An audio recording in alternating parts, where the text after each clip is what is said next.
Hey, everybody, come on in. We see you out there. It's time for the Sunday Funnies for the is it the 29th of September already. Already. Soon be Christmas. I know.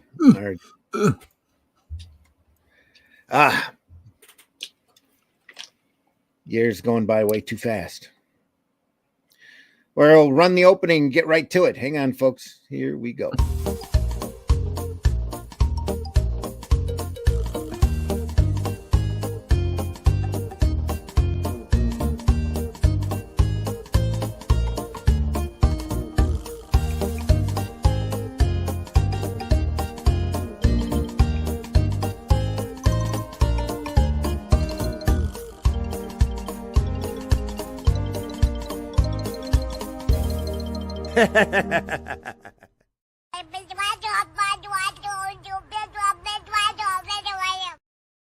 Right. Absolutely. Come on in, everybody. It's Sunday morning. The chat is there, but we won't be able to read it because this is pre-recorded. Boom. Here we are. So be nice. Be nice in the chat. We're here to look at a great book, great property. One of the best of the best. And here with me is Mr. Glenn Fleming. Glenn, introduce yourself. Hi, everybody. My name is Glenn Fleming. I'm a writer, artist, and publisher. I've written 12 books and published them so far. But most relevant to this show is my book about my visits to see the late, great Jack Kirby at his house in California. I'm also an artist, and I draw stuff like that. All traditional, classic way, done with pen and ink and pencils and all kinds of stuff. The best. Sorry? The best kind of stuff. Yeah, and I also publish Comics Unlimited, which is a 100-page magazine about comics, which features interviews and articles. Both Randy and Russ have been in several issues of this, and issue 16 is coming soon. Woohoo! All right. I didn't even introduce myself, folks. I'm your host, Randy Zimmerman. You can find me over at arrowcomics.store. You can find a lot of work that I've done over there. So go over there and take a look. Also joining us this morning is Mr. Russ Leach. Russ, introduce yourself, please. My name is Russ Leach. I'm a comic book artist from the UK. Done some stuff. Bit of Batman. Bit of Doctor Who. Bit of Ben 10. Bit of this. Bit of that. Most important, I did the Shadow Kingdom with Randy and Arrow Comics. Very, very, very proud of this book. It's an adaptation of Robert E. Howard's supposed first sword and sorcery tale with Cull in it, and we'll be moving on with those characters as their public domain, and in the style of Robert E. Howard, we'll be telling more stories about what Cull and Brawl do after that book. You can find it in the pages of the Atlantean. It's got artwork like this in it, real artwork, proper artwork. Yeah. And you can find out more about that. The crowdfunder will be going live hopefully at the end of this week, and you can find out more about it, stay up to date with all the information on that by going to russleach.com and signing up for the email list. There you go. Might be live by the time you see this. Might be. Go over there and check it out. Fundmycomic.com. Fundmycomic.com, folks. Today, we're going to be looking at the stainless steel rat. Nice. Wonderful collection. The deluxe edition. Brought to us by Rebellion, I believe. 2000 AD. Still a 2000 AD publication. There's no mention of Rebellion here. All right. Nope, there is. It is Rebellion. It is right there. When was this published? This book? The book was published in 2000 and 2001, is it? 2001 or 2021. Oh, right. So it's new then. Yeah, okay. 2021. This actually covers 2000 AD Progs 140 through 151. the stainless steel rat series in numbers 166 through 177, and the stainless steel rat for president, which ran from 393 to 404. The copyrights range from 79 to 2010. Wow. So it's got 3 stories, 3 volumes in it. Original work by Harry Harrison, and who is credited with the script of the original novel, and Kevin Coswell, who did the adaptation. Art by Carlos Esquera. Letters by Jack Potter. So here we go. In 2000 ADs used to have an exterior cover in color, and the 2-page spread in the center was also in color. So some of these pages are in color and some of them aren't. Do you think they've taken this direct from the comic? Yeah, I'm sure they have. Well, just scanned it straight in from the comic. Yeah. Rather than the artwork, yeah. Yeah, they might have figured how the coloring looks on this. Looks a little off. And if they got the original film, they'll be okay, won't they? Yeah, I suppose. Pretty much. It's still a little, I don't know, it looks like it was printed on newsprint. Because that red doesn't look good, does it? No, it's a little Back of that lettering, it's not good. It does look that way, but it's kind of cool because you kind of get the newsprint even though it's been printed again. Yeah, here, get that feel. Like some of it's soaked in a little bit. Scrum. Looks like a very early Apple Mac. Yeah, it does. Yeah, what was it called? I can't remember what it was called. I can't remember. Yeah, I had that on my Apple Classic in 1990. God, classic. Yeah, God. I think I looked at it and thought, I'll do my own. I remember I went for a job interview at the end of the 80s. I think it was about 88. And they had these tiny little screens. There was several people operating them. And this guy who interviewed me was so excited about the fact that he could kern text on the fly. Yeah. It's like, oh, right. Yeah, I'm totally blown away by this, mate. Yeah. I think I told you on my Classic, it cost me 600 quid. Yeah. And it was about the size of a toaster. And the screen was about 6x4, black and white. And the first job I did on it was a colour price guide. Mm-hmm. So I was panicking until it was printed. I did, yeah. The first computer I ever bought would have been Classic 2 or 2CV or whatever it is. Oh, that's a car, isn't it? I can't remember what it was. It had a 2 at the end of it and it had a 14-inch monitor, and it was a 10 by 120. So for all you kids out there, that's a 10 megabytes of RAM. Yeah. And 120 megabytes of hard drive. Yeah. Well, my class, I've said this before, my Classic, the operating, megage was 16 meg, and which was more than Apollo 11's Eagle landed on the moon. Yeah. And there I was 20 years later with a machine more powerful than Neil Armstrong's, you know what I mean? But then I guess that's Kerning text. Yeah, kerning text, yeah. Doing colour jobs on a black and white screen and panicking. Lying awake all night. Lying awake all night, hoping that the discount was in the right colour. Anyway. Great. Early adopters, eh? Early adopters. I've always used Macs and color screens. So, yeah. But my first was a 2 gig storage, which wasn't much. But anyway, that was about 120 meg. That was about 3 systems ago.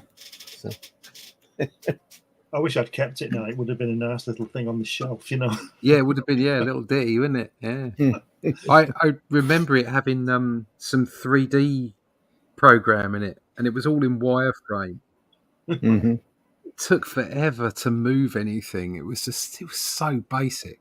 Yeah. Always crunching. you couldn't run all the software at the same time. If you were working in Quark, you had to quit it and then go into Illustrator, then quit it and go into Photoshop. Well, yeah, but yeah, I mean, multi, what is it? Multi-string, multi-tasking. That's it. Yeah. Multitasking in CPUs didn't exist then.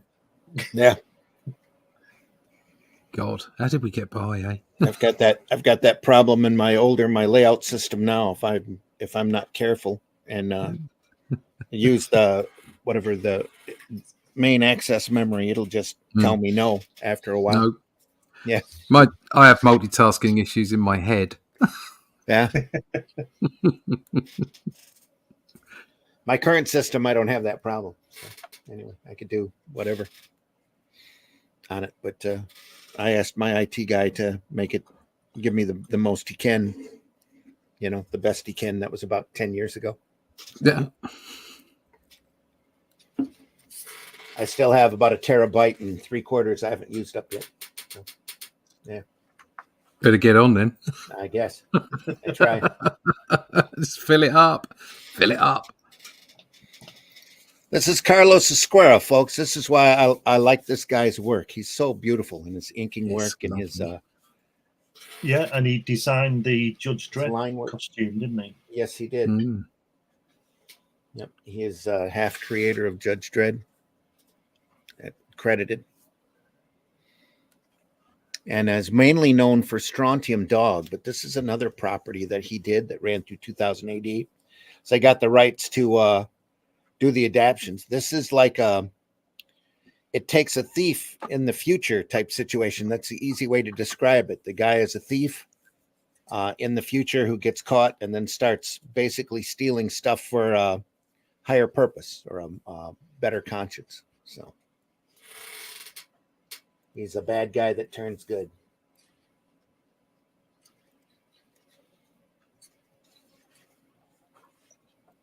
I had some artwork Judge Dredd published in the magazine, a book that was put together when he was ill to pay for some medical fees. That's my claim to fame with Carlos Esquera. I can't remember who it was now. Got it together a few years ago because he died a few years ago, didn't he? Yeah, he hadn't been well, so somebody had the great idea of getting like a crowdfund thing, and we all donated artwork to it. So I hope he saw mine.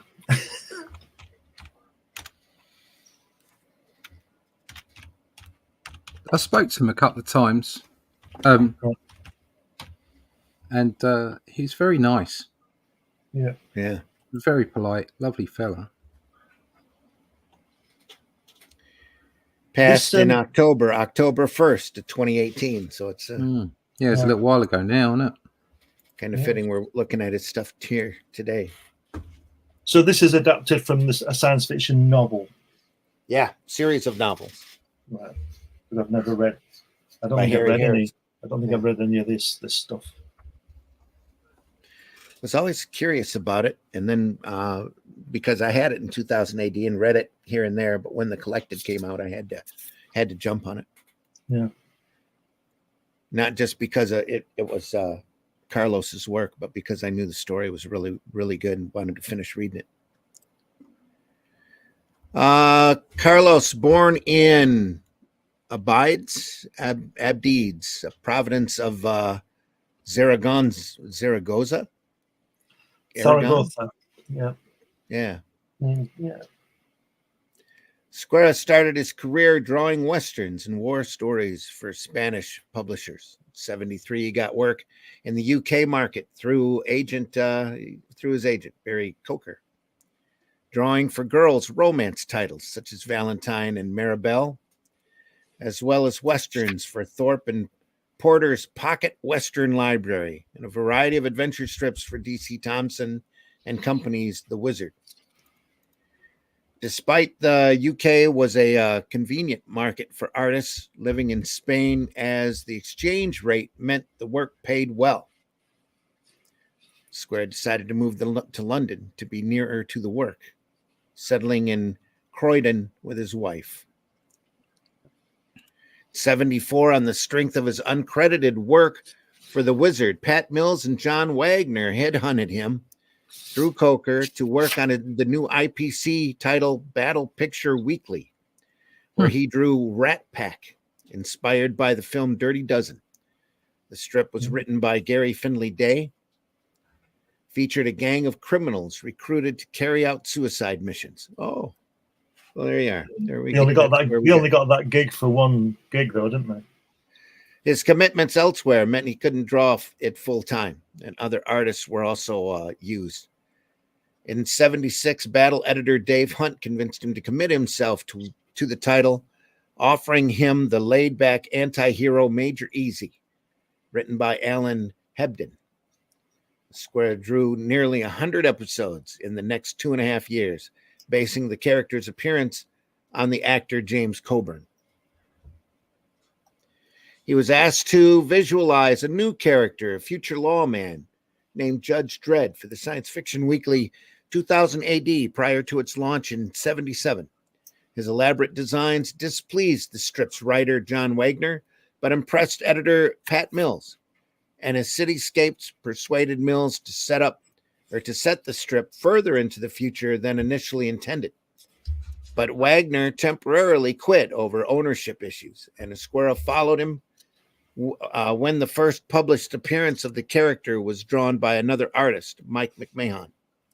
He returned to Battle, where he once again teamed up with Alan Hebden to create El Metzio, a black gun for hire who played both sides against the middle during the American Civil War. Oh, I bet that's an interesting strip. That's the first I've heard of that. '78, he and Wagner created Strontium Dog, science fiction western about a bounty hunter in a near future where mutants are an oppressed minority forced into doing such dirty work. He created that for Star-Lord, a short-lived sister title to 2000 AD with higher production values. Star-Lord was later merged with 2000 AD, bringing Strontium Dog with it. Esquerra was almost the only artist to draw the character until 1988, when writer Alan Grant decided to kill him off in a storyline called The Final Solution. Esquerra disagreed with the decision and refused to draw the story, which was instead illustrated by Simon Harrison and Colin McNeil. In 2000, Wagner and Esquerra revived Strontium Dog based on a treatment Wagner had written for an abortive TV pilot. Initially, stories were set before the character's death and a revised continuity, but 2010's The Life and Death of Johnny Alpha brought Johnny back from the dead. Other 2080 strips he drew included Friends of the Eastern Front, 1980, a vampire story set in World War II, written by Gary Finley Day. Yeah. And adaptations of Harry Harrison's Stainless Steel Rat novels, with the title character once again resembling James Coburn. In 1982, he returned to Judge Dredd to draw The Apocalypse War, a 7-month epic, which he drew in its entirety. He continued to draw the character semi-regularly, handling the whole of Necropolis in 1990, Origins in 2006 to 2007, and many others. His son Hector inked and colored in the pencil work for Strontium Dog between 2008 and 2012. This is the character Stogie from the long-running 2000 AD strip Robo Hunter was given the full name Carlos Sanchez Robo Stogie in tribute to Esquerra. Yeah. I'll tell you what, I'm sorry, go ahead. No, I'm going to say I'd rather live in Tharagossa than Croydon, but that's me. Yeah. Also elaborated on numerous times with writer Garth Ennis on Bloody Mary, the adventures of the Rifle Brigade, War Stories, The Boys, the Self-Preservation Society, a Hitman Annual, 2 Preacher specials, The Good Old Boys and the Saint of Killers miniseries for DC, and Just a Pilgrim for Black Bull Entertainment. Esquerra occasionally used the pen name L. John Silver for work such as 2000 AD's The Riddle of Astral Assassin, The Riddle of the Astral Assassin in Prague 118, and ABC Warriors Prague's 134 through 136. He won the National Cartoonist Award, or the National Comics Award for Best Artist in Comics Today in 2001, and an Inkpot Award in 2015. In later life, Esquerra moved to Andorra. He died of lung cancer on the 1st of October, 2018, at the age of 70. He never retired, and his uncompleted final work, Spectre, was published posthumously in June 2019 by 2000 AD. In May of 2023, the government of Zaragoza voted to name a street after him. Wow. There we are. There you go. So he basically went home then, because Andorra is where Zaragoza is. So Yeah. he went home. That's how big he was, folks. Wow. Could be Rutger Hauer playing him, couldn't it? What a Yeah. career. Absolutely. Yeah. Yeah. Beautiful career. Never retired.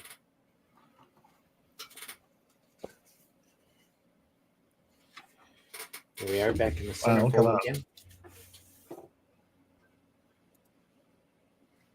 Right. Just love his feathering work. I guess you would call that stippling, right? With dashes, though. Yeah. A lot of Mobius is like that. Yeah. Isn't afraid to run, makes things look a little more used, a little bit dirtier. He really has a unique style, doesn't he? He sure does. Yeah. Just incredible stuff. And oddly enough, I think the stuff he did in the American market is a lot worse. It is obviously rushed and doesn't look nearly as sweet and as nice as this material. This and Astronium Dog material are just amazing. If you look at Bloody Mary, and he did another series where I was really excited to buy it because it was a square, and I think somebody went over and inked him. Can't remember what it was now, but it was rather disappointing to see. Another favorite of mine, Daniel Torres, did that too. He come over here to the States and started working for DC, and his stuff was just terrible, just absolutely rushed, and it didn't have any of the original uniqueness to it that his other work had. But his English work always had a look to it. Strontium Dog is phenomenal. Really, a little bit more grungier than this. Yeah, he has a really sort of scratchy style, doesn't he? Yeah. But it's nice. Yeah, love it. It's quite unsettling, really, isn't it? Which I think gives it part of its charm. Really, it makes you. It's not. It doesn't use a nice line, if you know what I mean. But it's very effective. It's just got a super unique look to me that I find very appealing. It's cartoony enough, and just his composition and his layouts are great, just ideal, I think. And he always uses that round panel edge, doesn't he? The panel. He likes that. Yeah. Most of the time. Curve on it, yeah. Bloody Mary, that was the series he did for DC Helix. I was like, not quite as good as this material. Carl Malden, ladies and gentlemen, right there. Yeah. So did he obviously like with Dave Gibbons and Alan Moore fell under the DC spell, so to speak. Mm-hmm. But he didn't do too much at DC, did he? Couple of series. No, right. He didn't do any of the mainstream characters. If that's what he did, Preacher, I guess that would be kind of mainstream. Right. Batman Legends of the Dark Knight he did with John Wagner back number 101. I'm just wondering how long he stayed there. 97, 96. He did Bloody Mary in 96. Right.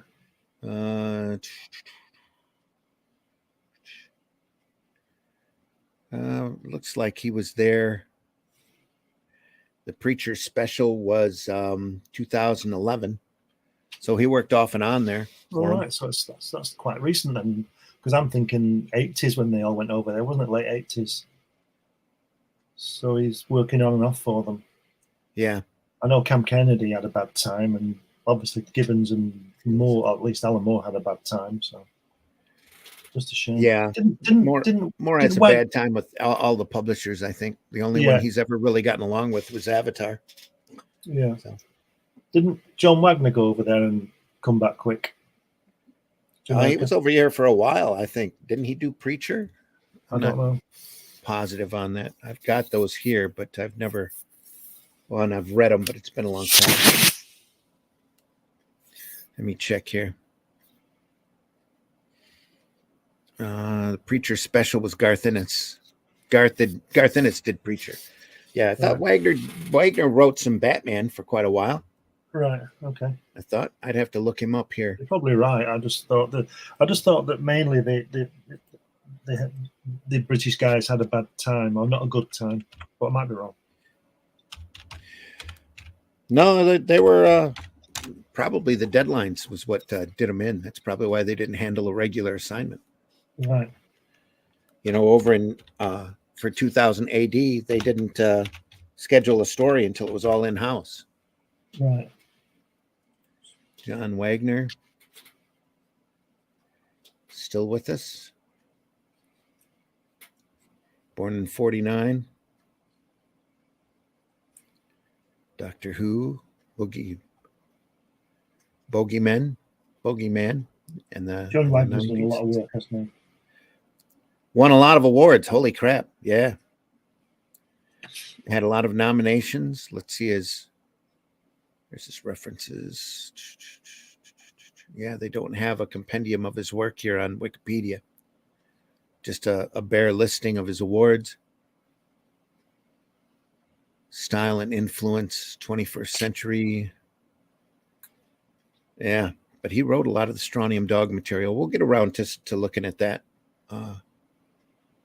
here pretty quick. I got a lot of Strontium Dog. I love that strip.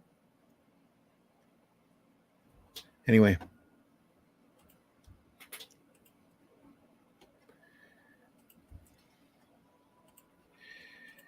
Let me share my screen here for a second. This is the man right there.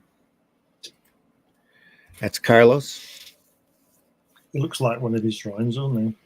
Almost, yeah. Yeah. There he is.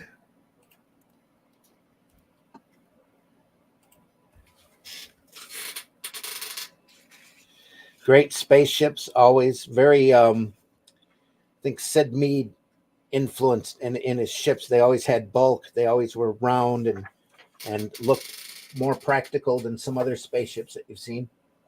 Also well used.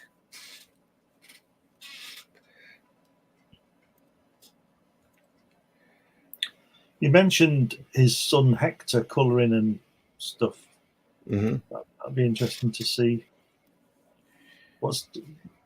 Do we know what he's doing now? No, his dad's not here. No idea.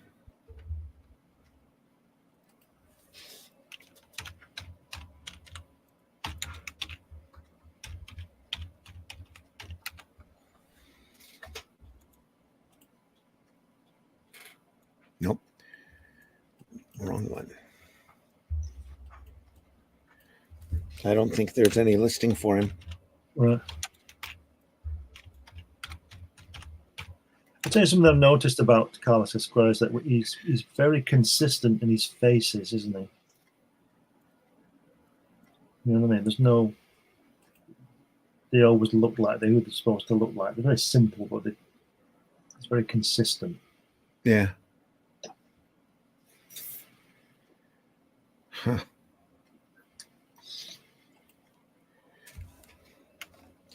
Let's try it again. I lost that page here.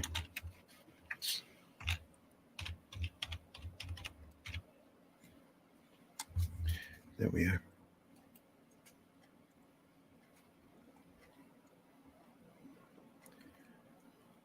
Nope, that's all it says. His son Hector, there's no link there.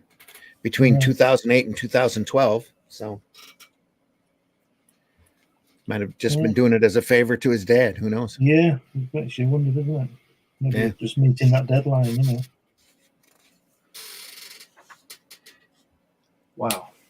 There's that horrible red again. I mean, if there was Love his ever, face. if there was ever a comic illustration that shouldn't have been coloured, it's that first panel, isn't it? You can't see anything.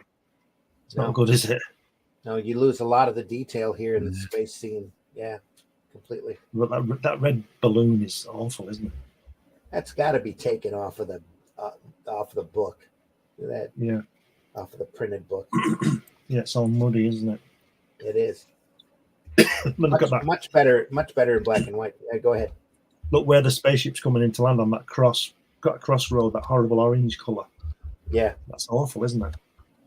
Not doing it any favours at all. Nope. Haven't seen coloring this bad since UN Force. Yeah.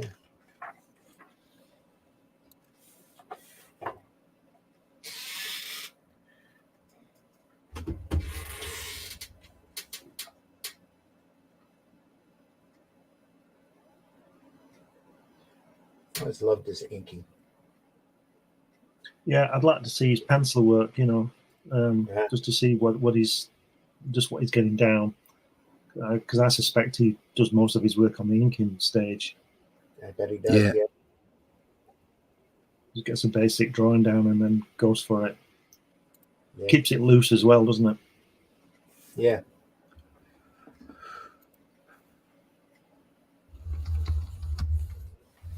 Must have liked old American westerns, though. James Coburn. Yeah. Carl Yeah. He said he went to Western, didn't it? Yeah. Here we go again. That'd have been good in black and white, wouldn't it? Yeah. I wonder what kind of colouring they're doing. Is it just mechanical colouring, or is it just it's not painted, is it? This had to have been done almost by hand back in the 70s, right? It won't be computers, no. Early 80s, I think this was. It's not working, is it? Not at all. And you can see the dot kind of grid pattern here too, in some of it. They had to have shot that off of the comics. Bad tones. It even looks worse than what it looked originally printed.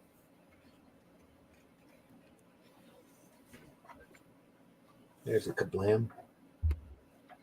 I like the underside of that ship there in that first panel. Yeah. That's nice. It's really sweet. I also like the sort of shadow on the robot's head. Mm-hmm. You know, the tone of the lighting. Yeah. Well, that's good as well. To give him shape, you know? Yeah. Yeah. Kablam.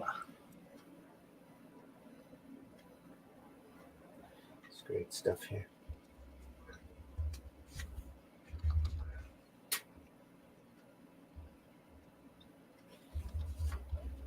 There we go. Love this. Yeah, that's better. No colour. Yeah. Look at the line work here.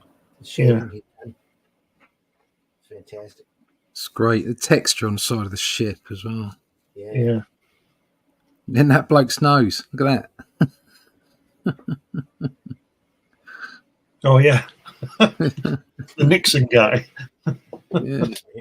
Yeah. What was great about his artwork is he wasn't afraid to cartoonify something or extend things. It meant that his characters looked different. Yeah.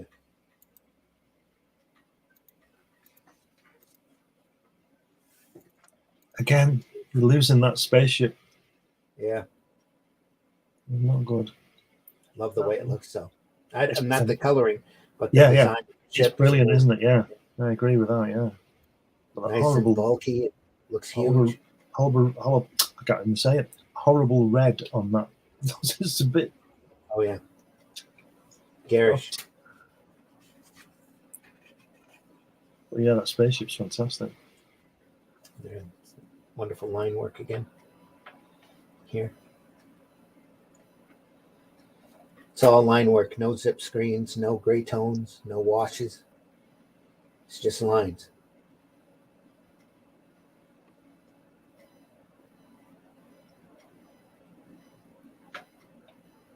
The El Dorado. Mhm.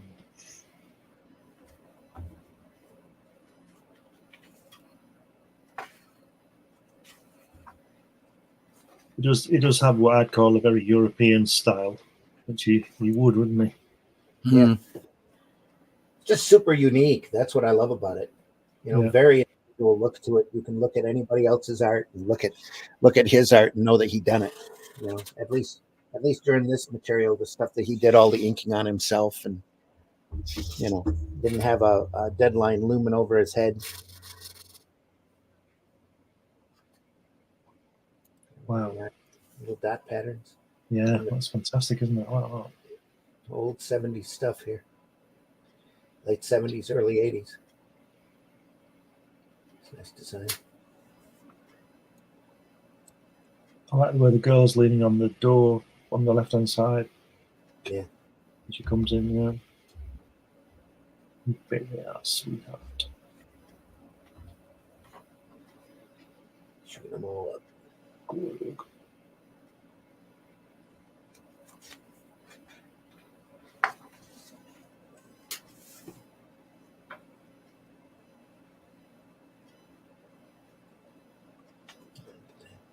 Yeah, it was really heavy. That I was looking at that. It's fantastic, isn't it? The way that cross hatching and everything he does. It's really heavy. And here it's so super light and done by hand in the background. You can see it's Yeah. Yeah. hand done. I imagine he's using a pen for this. You know, I don't think there's a lot of brushwork in it. Yeah, probably in a lot of this. It's marker pen, a Mm. couple of different sizes.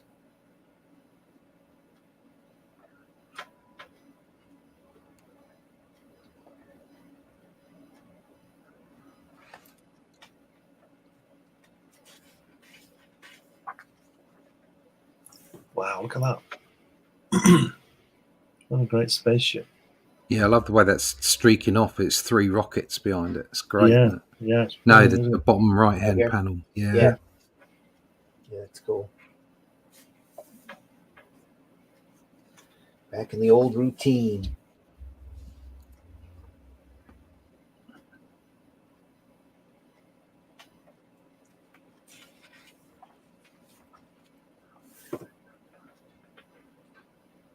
No, it's only using 2 engines.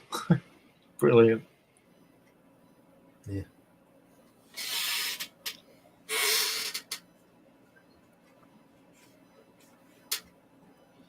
Things were so much rustic back during that this period. When it comes to Yeah. coloring like that, you don't. It's got its own charm, but just it's a little Yankee, not Yankee, a little jolting, running from Yeah. the color pages to the black and white. Yeah. I wonder if it's coloured with markers. I don't know. I don't think so. Might have been. You know, those like using advertising for doing the layouts of roughs and things, visuals. Because if it was, that could have been, they could have done that on the artwork, couldn't they? On the page. Yeah. And wrecked it. Yeah, that might be why they're shooting off the books. Yeah. So they've got nice and crisp files for the black and white, though.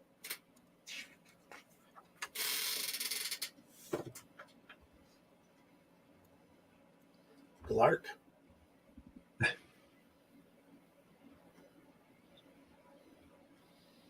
Barge floating on the water.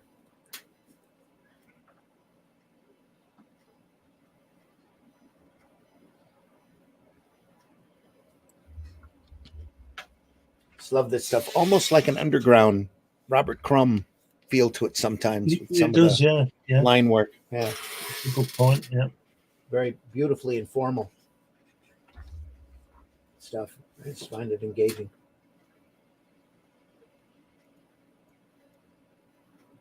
Crump.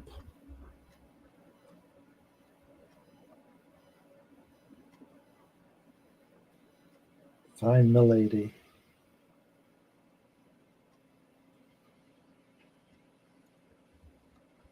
There she is. Plenty of girls had tried to spend my money during my tour of the city's bars, but there was something different about this one, something familiar. Then I realized what it was. It made my blood run very, very cold. I knew that I'd found my pretty, murderous little Angelina. I couldn't mistake her. And although she'd only ever seen me when I was wearing a smoked glass space helmet, there was a flash of recognition in her eyes. I began to wonder, had I found her or had she found me?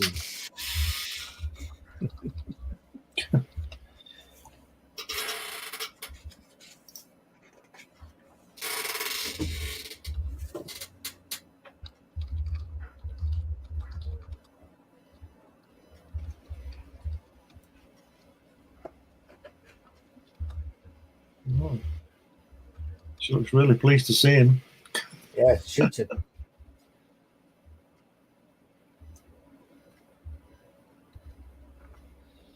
She didn't kill because she had to. She killed because she enjoyed it. Then the fifth slug ripped towards my head. Everything went blacker than the space between the galaxies.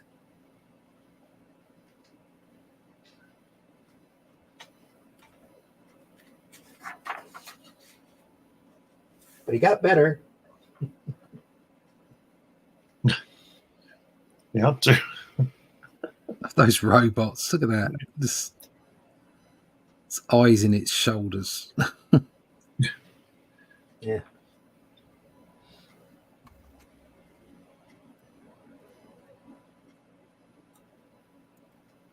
As it just walks into the wall there on the top right, on the other side, on the right hand page.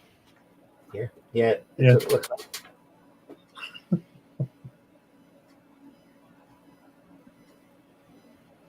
What gives with the droid? Who knows? Damn M10s are always overloading anyway. Forget it. Get a tag on this stiff's foot and skip him down to the meat fridge. Yeah.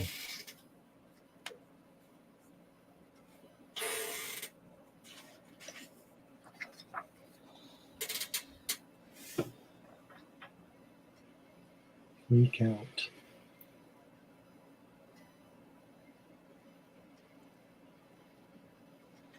Kind of a line pattern here.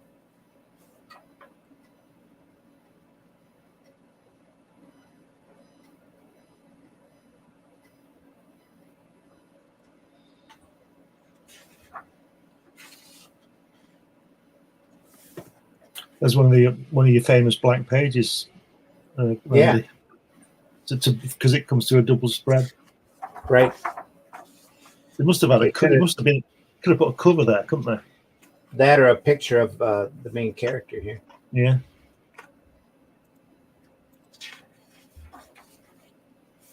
I want to kill you all. Wow, what a great sequence scenery. that is. Yeah. Smacking him around, hitting him with a chair. Tossing him out. Great the way he's picking him up and then he's throwing him. That's really good. Yeah.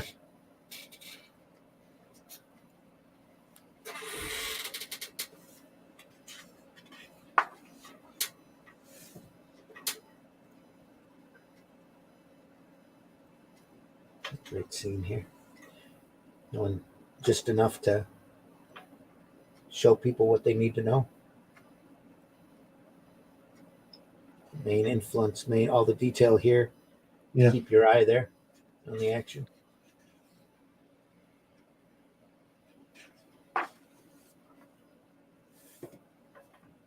That sled.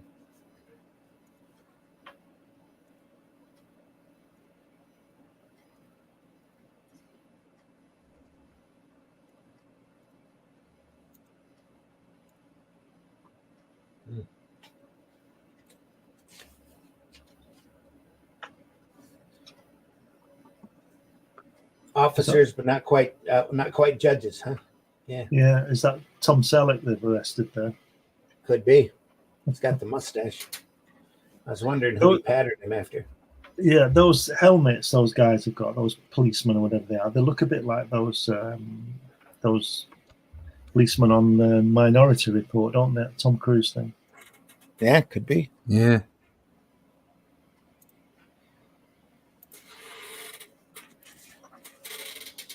Yeah. Oh, that's more like it. Look at that. Yeah.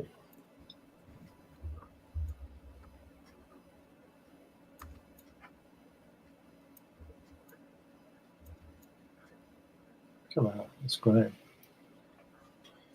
Got to be our main character in a wig. Is that what that is? That's nice.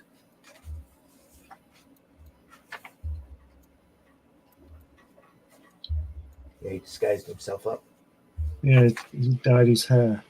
Yeah.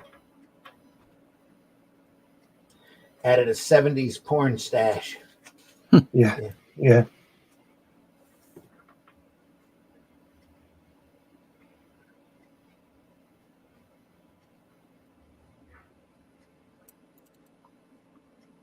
Wow. By Grud.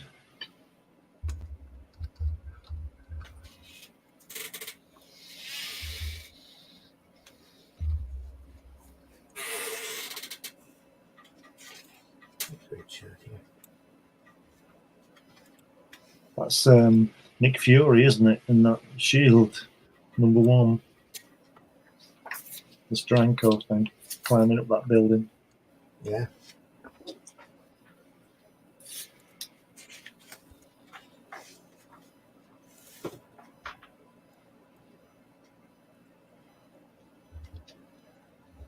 I jumped.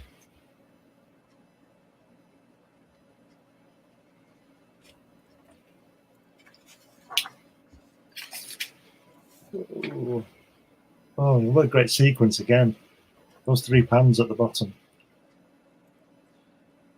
It's me, pal. It ain't gonna be me. Ah! Excellent. Off you go. See you later, perhaps. Oof. Classic 70s fight scene. Yeah. Yeah. You could do that, couldn't you, Ross? I've done it.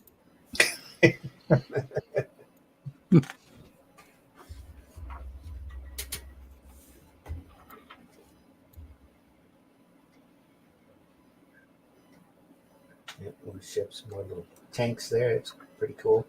They look like Judge Dredd helmets, don't they? Those tanks. You can see where he's going, where he got it from. Yeah.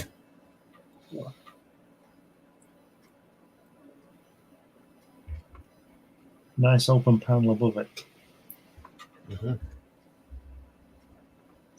No need to keep them in. They're flying out anyway. Yeah. No need to contain them.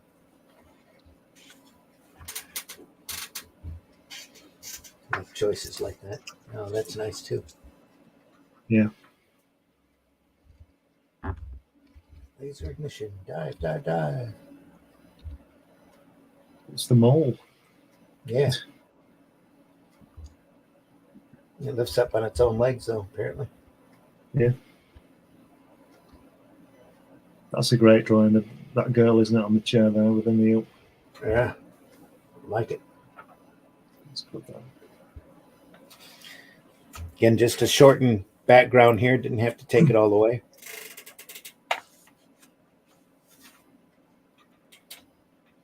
They've both got the same haircut now, haven't they? Pretty much. Look at that guy there, just on the previous page at the top in the second panel, in the centre. It looks like a Strontium Dog's helmet, that doesn't it? It does. Yep. Very much in that style.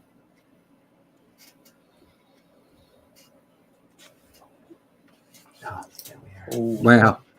that'd have been good in black and white. Bosh. Yeah. That's great. And the color just really cuts into a lot of the detail here. Beautifully done.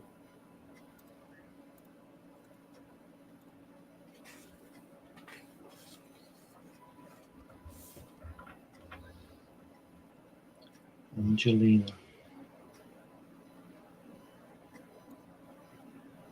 It's even the gun she's using, the weaponry are unique, isn't it, as well?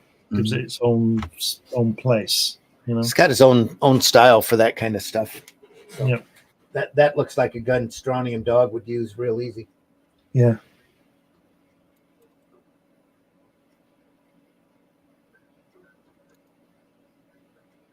Yeah, everything's got a used look to it. You know, nothing looks real shiny and new. Everything he draws looks lived in, practical. As practical as possible. Carl Malden again.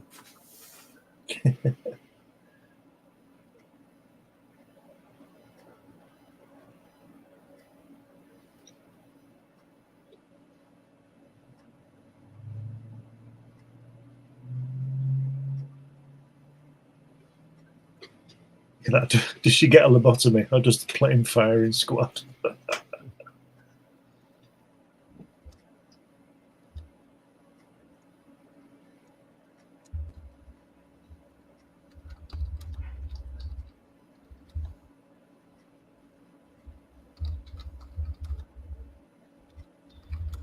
And never thought I'd be pleased to get stuck by a tranquilizer dart, but as the warm, painless darkness closed over me, I was really rather grateful. He's got his blonde hair back. Disguise.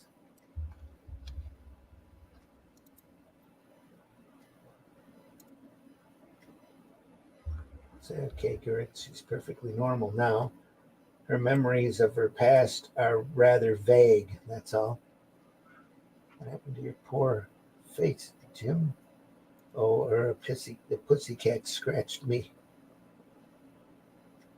You made a good job of her. In Skip couldn't get all the criminal tendencies out, but we got rid of her love of killing. She'd make a great agent. It's against my better judgment, but they would make a great team. We'll have to watch the pair of them like hawks, though. If ever they turned criminal again, we'd never stop them.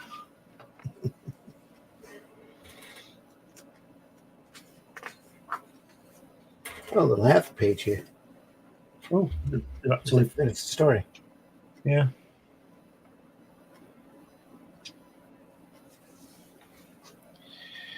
Yeah, we're almost at the top of the hour, folks. We're looking at Stainless Steel Rat by Carlos Esquera from the Harry Harrison novels, broken down by Kelvin Cosnell. So now it's Stainless Steel Rat Saves the World. Wow, look at that. That's a typical Esquera drawing, isn't that? That splash page there. That's fantastic. Yeah. The whole thing is just great. Look at that caveman whacking him on the head with that club.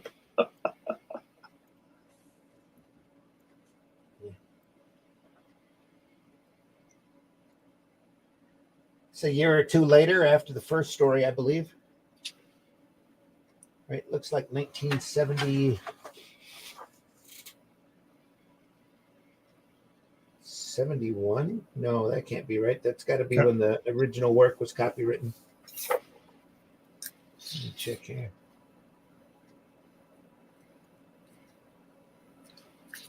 Prague's 156 through 177 was the second one. It ended at the first one was 140 to 151. So this started up about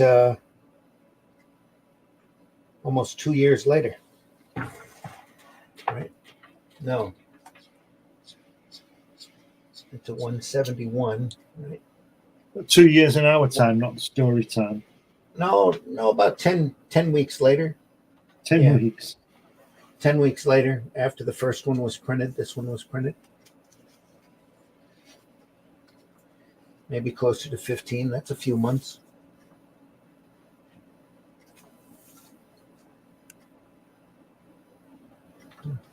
Unique looking face. It's like Roy Thomas, that guy with the beard, doesn't he? It does almost. Yeah. Put some glasses on it.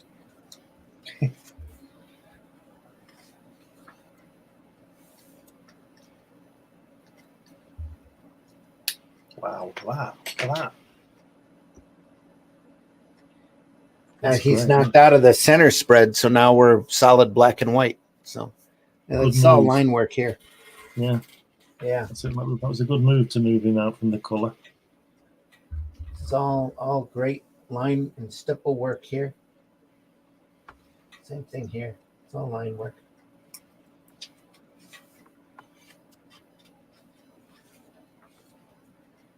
There we go. With a helicopter and a motorcycle. Wow.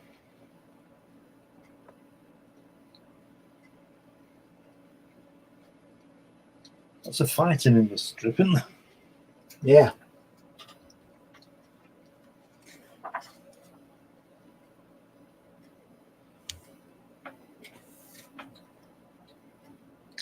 That last panel there, the side view, leaving that jaw line like it's waiting for a bit of colour on it, isn't it? Kind of thing Frank Bellamy would do.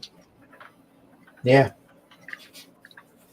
You see that a lot in the Filipino artists too, like the Erie material, Vampirella and that Morodo would do stuff like that. That's beautiful.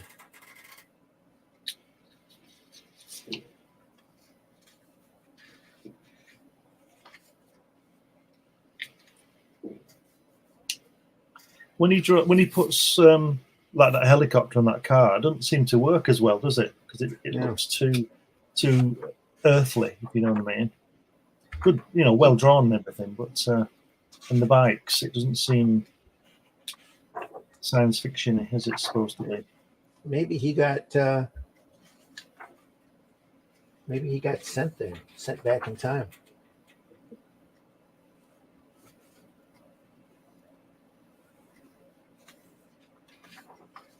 He likes kicking people in the nuts.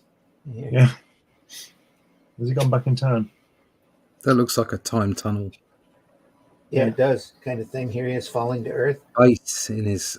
That's brilliant. Oh, speaking of time tunnel, the helicopter and the right, Hell's Angel. Speaking of time tunnel, James Darren died the other week, didn't he? Yeah, about a week and a half ago. Yeah.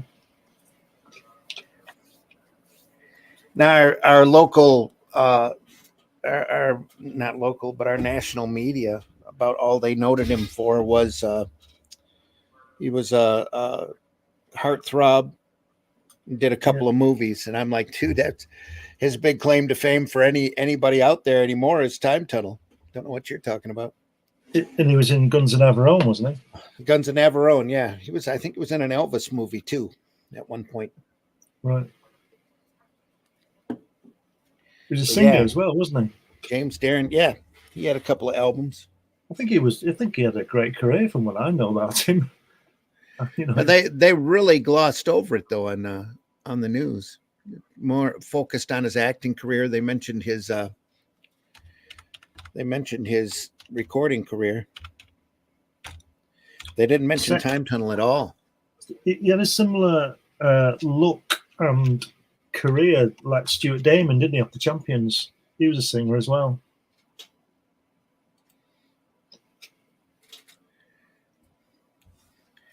James Darren, 36 to September 2nd, 2024. He died about four weeks ago.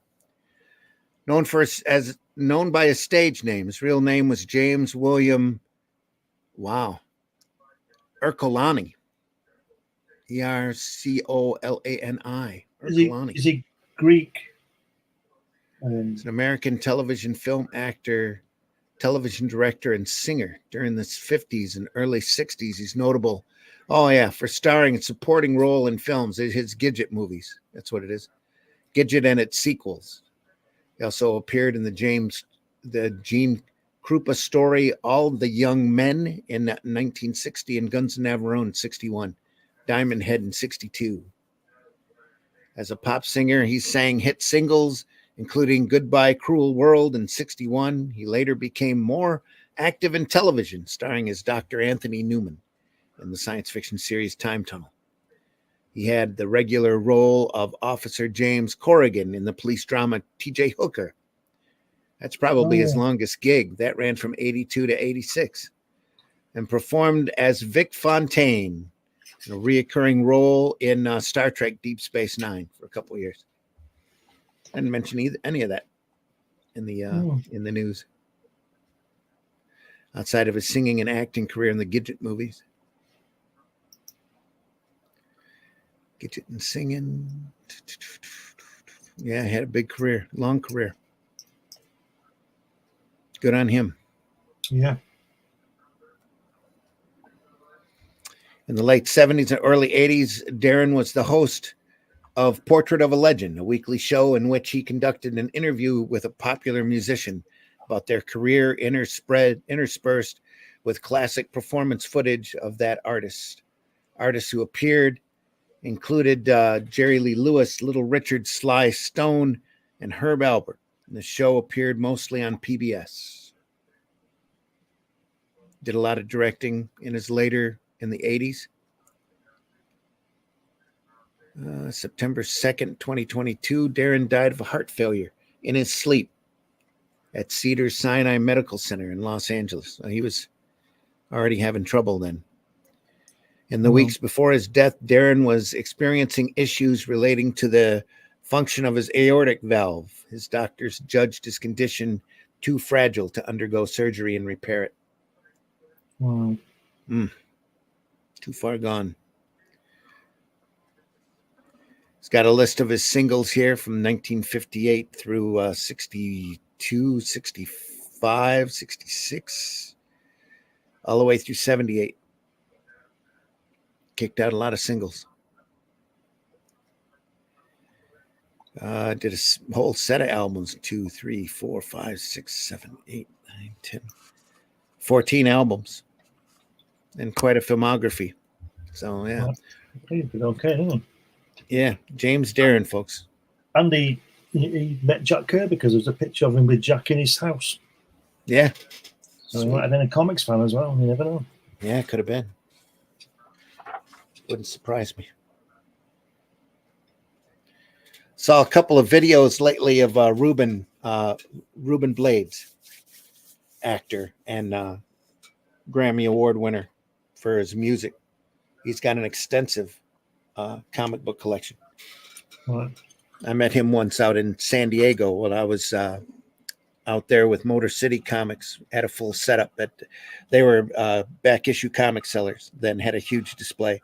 He come in, walked right behind the counter, and I stopped and looked at him. And then the other guy working on it with me come over and said, "No, he let him go. Sit back there. He does this every San Diego show and goes through all of the back stock looking for books." And then somebody walked up and looked at him and pointed at him and went, "Hey, aren't you?" And he went, "No, but I get it a lot. I just look a lot like him." That's all he said. I went, "Oh," and they walked away. It was funny. Anyway, back to the stainless steel rat. Here we go. He has to be back in time because that car. Yep. And the buildings as well. And that well done car, by the way. Look at that. Sweet. Not a ruler in sight. No, Yeah. doesn't look like it. Not that that's a bad thing. No, Stuff absolutely not a bad thing. No. Very stylized to his work.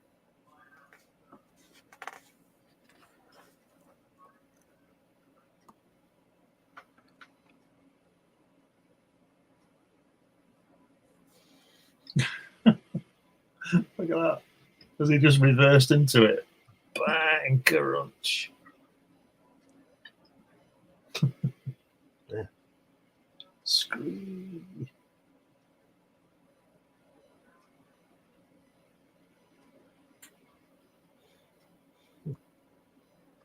This is thinking to himself, perfect, complete chaos.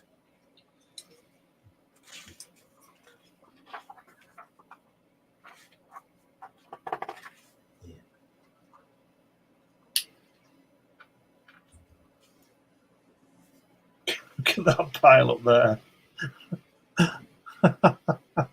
It's right out of the Blues Brothers. Look at that. Yeah. Bebo, Bebo, Bebo. Let's looking at this. Oh, he's tried to get a bit Eisner there, hasn't he, on that middle panel on the other page? Here? No, on the other side. That one. Tried to get a bit Eisner with those buildings. Yeah. Blending them off. Very light lines back here on the other side of the window. I just love this, though. That's sweet. Yeah. Gorgeous. It's a nice angle, isn't it? That? Yeah, it is.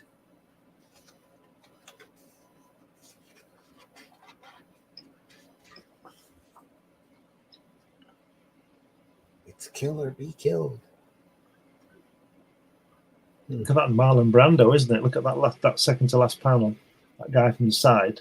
Oh, Right here. that one. Marlon Yeah. Brando, isn't it, that? Sure does. This kind of reminds me of Christopher Lambert, though. Yes, it Yeah. does, yeah. What was I saying about consistent faces? Mm-hmm. The same guy to the left, standing with his arms folded, looks like Tharg. Yeah. He turns into Marlon Brando and then into Christopher Lambert. He's a snake man, so it doesn't matter. Yeah. Yeah. He's done that on purpose to prove me wrong.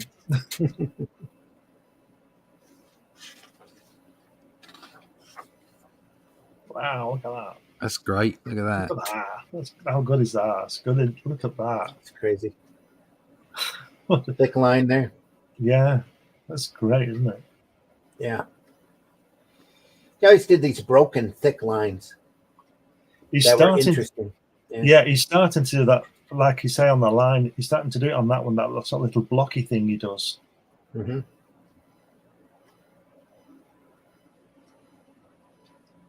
Die, damn you. You see a lot of that. Pardon me. You see a lot of that on Strontium Dog. Yes, that's what I'm saying. It's Yeah. later, isn't it? He's just sort of finding it on this one.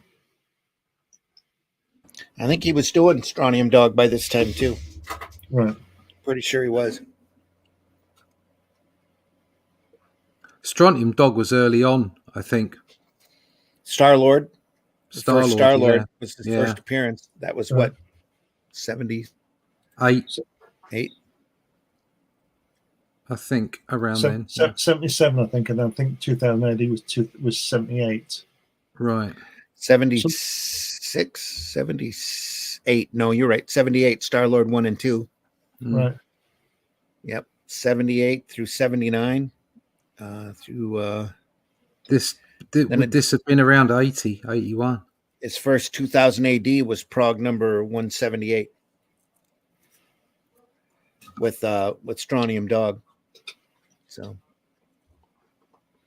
that was after this then. So he was doing Star-Lord at this point. He's probably doing a chapter of each a week. Getting better all the time. Oh yeah. Yeah. Yeah, he has a huge amount of Strontium Dog work, ranging from 78 all the way through 88. Nope, I take that back. All the way through 2018. Wow. So yeah, he was on that for It's like 30 years. Yeah. Yeah. Wow. His last credit for Strontium Dog was The Sun in 2000 AD, Prague number 2073 to 2081. So yeah, he was through working in 2000 most of its existence. That's sharp to have that long of a career. Yeah. Just a ton of Judge Dredd material too. This will show you where I am. Is 2001 still published? 2000, yeah, it's still being published. Sorry, Last time I knew. 2000 AD, sorry. Yeah. It is. Yeah. Is it monthly or quarterly or something? Monthly. Right. Is it the same people in it, or is it different characters and writers and Oh. artists?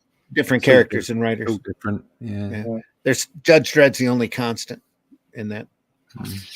Mm. He was working on Judge Dredd from 77 to 2017, Wow. off and on, doing individual stories, annual stories. Yeah, there's quite a lot. Mostly with John Wagner.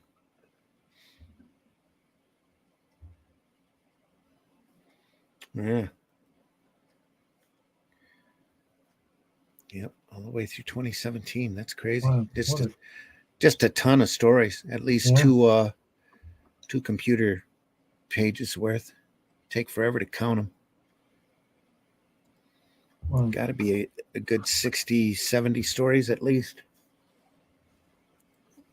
Not counting his Strontium Dog work or the other work that he did. Did a lot of Tharg the Mighties for a while. He went into Crisis, didn't he, as well, when Pat Mills released Crisis, I think in 1990, I think it was. You list the stainless steels here.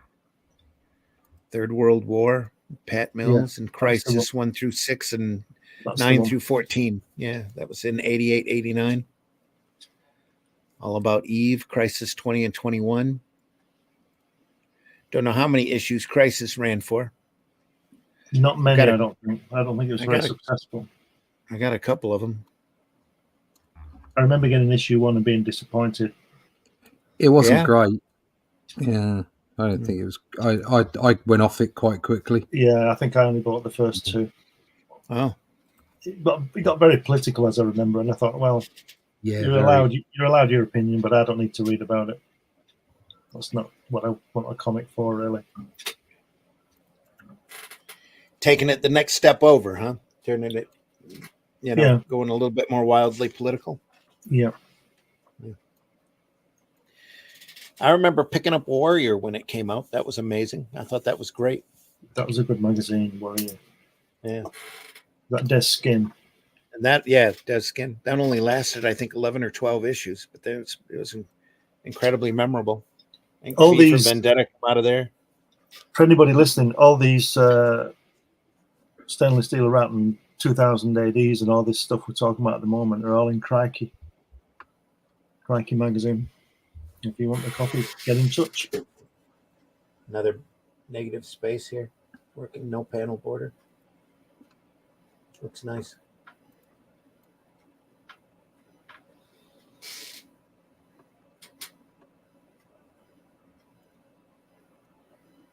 It's very, very gritty artwork, isn't it? Yeah. It's part of the fun. Yep. Helicopters. He is jumping. Look at that. Way through the hanger upside down. Yeah, I'm sure it'd be able to do that. Hope the water's warm.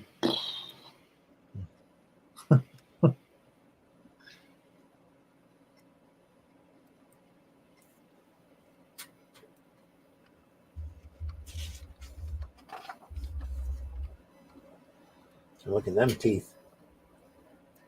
Yeah. Very much an underground feel there. Yeah. For that work. Especially this page. It's got that look to me. Yeah. Might be why his style was so appealing to Mills. So. Yeah. Could be. Oh, that tank coming through.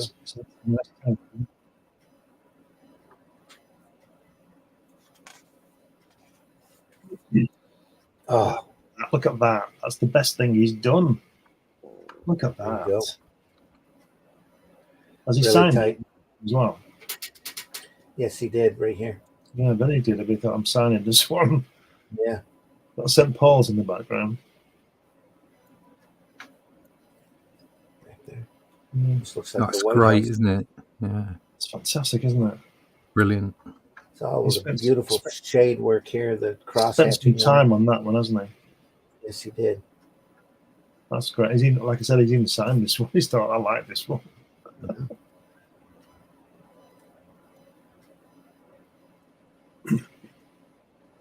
And the guy looking out the window at the top. No, on the other page. Oh, He's there. He's there in the window. Yeah. Yeah. That's great, isn't it? Yeah. All sorts of great little touches here. Yeah. All that detail on that aircraft there. Here. That one, yeah. It was like a Harrier jump jet. That aircraft. Yeah. There, that. And again, it's all line work. It's Yeah. all lines. It's beautiful. A thinner line for the guy back here to drop him back. Thinner lines here for the same reason. Drop it back a little bit.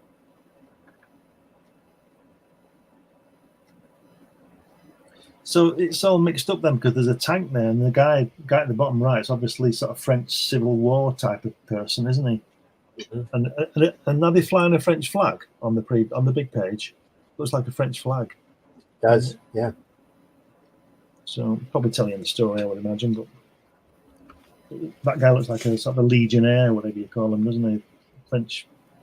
Yeah. That, Napoleon type of.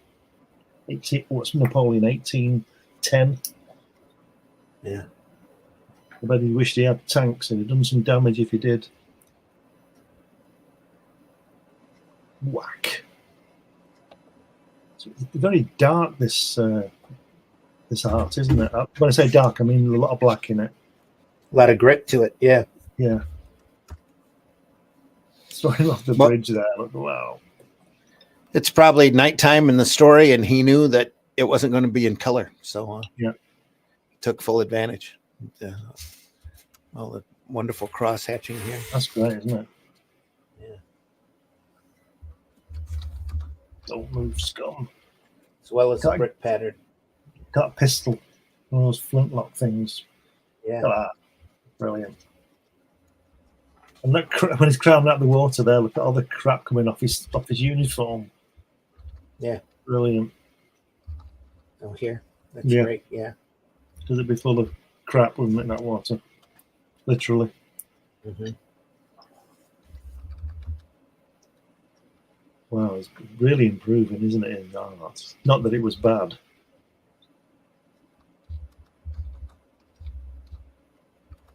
Wow, wonderful. Fade here.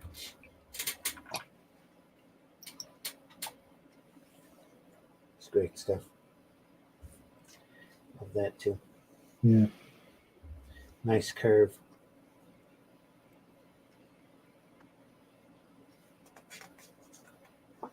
Great work on those wheels on that carriage on the first page as well. Yeah. Yeah, that's great, isn't it? Nice drawing. Mm-hmm. Oh wow, great! Look at that cannon. Look at the cannon on that boat. That's fantastic. Boom. The amount of black there is on this page as well. It's really solid. Mm-hmm.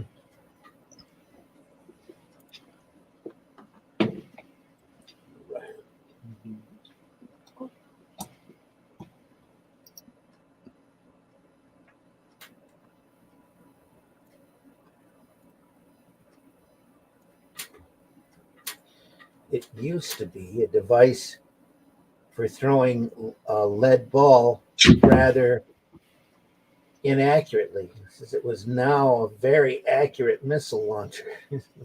Look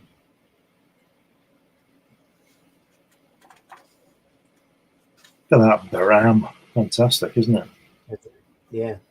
Bodies here flying.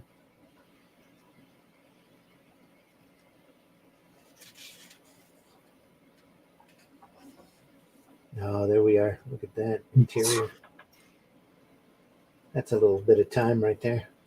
No, this is great. He's really spent some time on this, hasn't he? Yeah. Must have been enjoying that.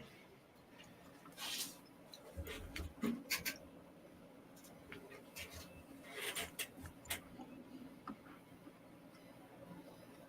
can tell he's knocking it out of the park here. Just great stuff. All freehand. It looks like maybe a little bit of ruler here. No, not really. Just a steady hand, it looks like to me. Shade work back here. I have come for you. It's a futuristic gun.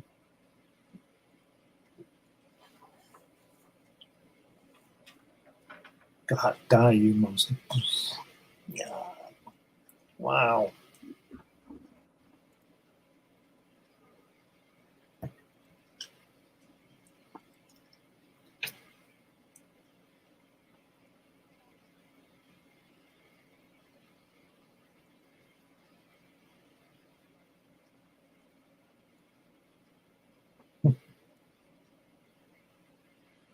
One forever, all time is mine. He must be jumping through time to different time periods to stop this guy.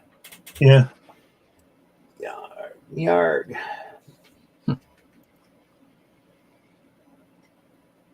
Been so long since I've read this.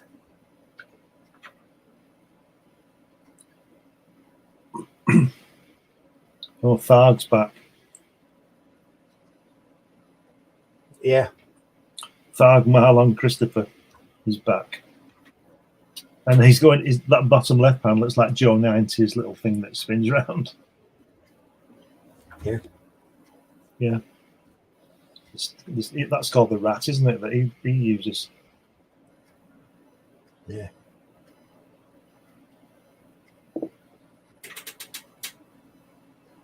Look at all that cross hatching on that last panel.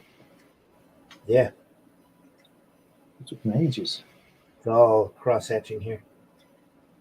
I just think there's probably a computer program that does that at the flick of a button. How good is that?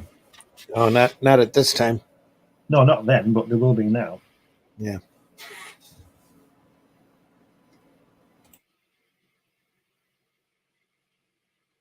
Whereas I'd enjoy doing it. Yeah. It's all a challenge, folks.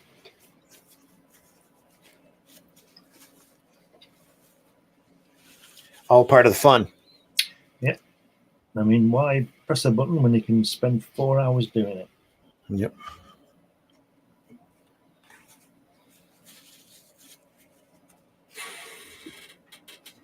Because it's like, what did you do today? Oh, I pressed the button. What did you do today? I spent 4 hours cross-hatching in the background. Yeah.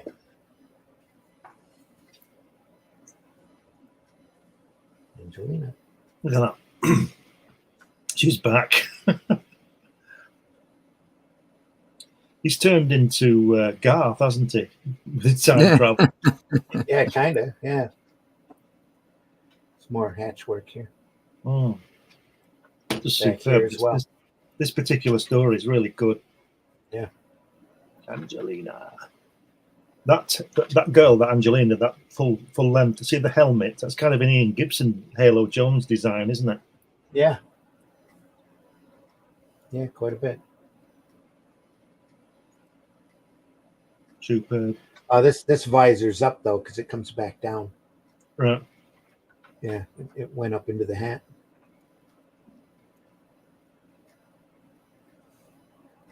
Nice. More line work here. All this gray tones, nothing but lines.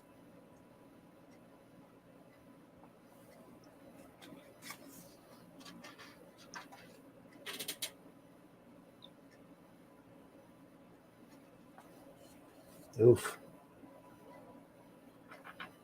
Wow.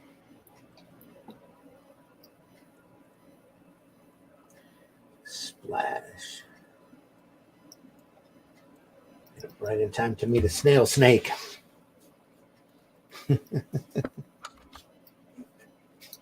Great stuff. Look at that.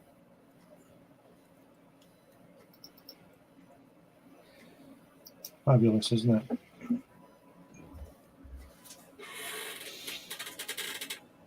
Eyes are up here. He's got googly eyes too. Yeah. Gets shot in the eye.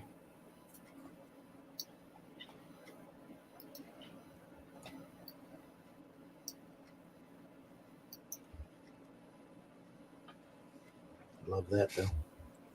That's fantastic, isn't it? Yeah. Yeah. And that's good as well. He's falling in the water on the other page. That splash. Mm-hmm. It's great.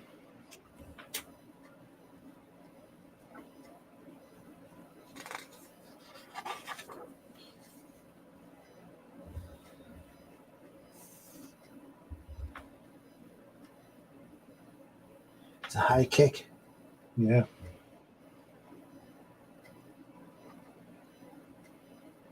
Cool. Yes. Meet the Martians.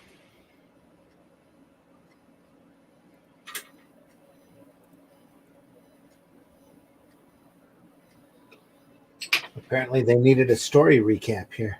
Catch everybody up.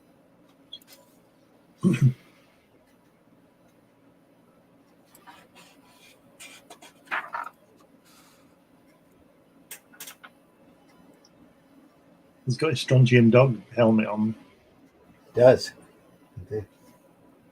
Sure does.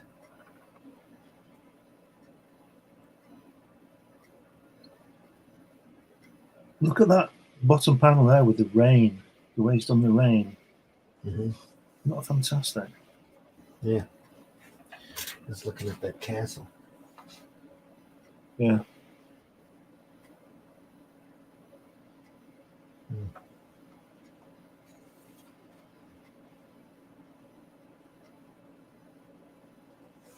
Yeah, that's great. Again, it's all just line work. A little bit of ruler work. It looks like a real thin line. That's nice here too. Yeah. Frame. That's kind of a. If you look at that panel there that you just pointed out, that looks a bit like Ian Gibson legs, doesn't it, on the girl? Yeah. You know that shape he always puts them in like a pose, doesn't he? Yeah. Oh, and again, they're probably feeding off of each other. They're looking at each other's work all the time at this point, I'm sure.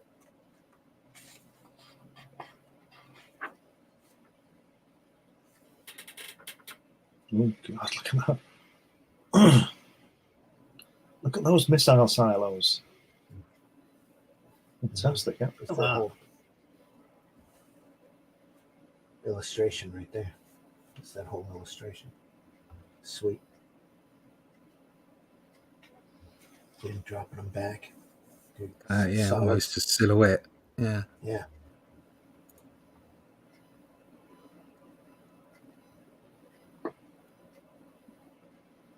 Beautiful stuff.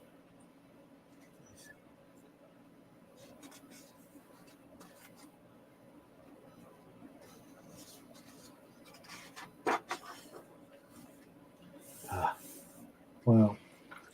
That's almost Kevin O'Neill, isn't it? Yeah, very much so. That very long. Yeah. Wow. He's really getting his stride with this stuff, isn't he?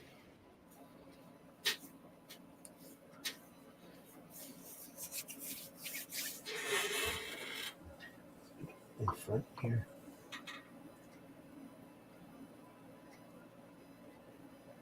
Good at kicking, isn't he, this guy? They like to use their feet a lot. Yeah.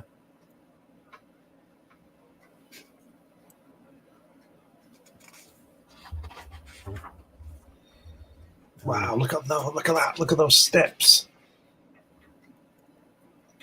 That took a minute. Just a bit. Yeah. I like how they're, they come in, they wind around. Yeah. And yet there's no detail there. It's lines right here. It's well placed lines.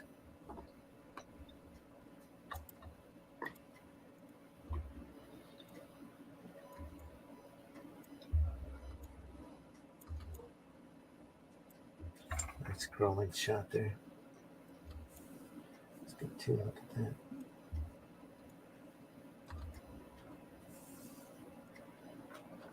Attacked by the plants, it looks like. Burn it.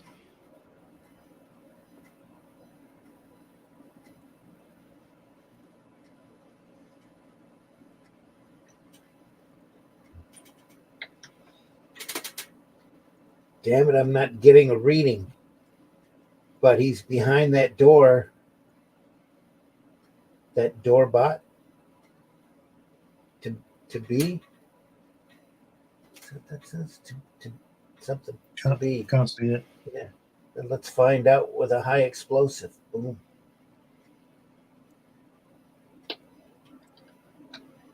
Doors. Gotta be. That's what it says. Gotta be. Damn it, I'm not getting a reading, but he's behind that door. Gotta be. Let's find out with a high explosive.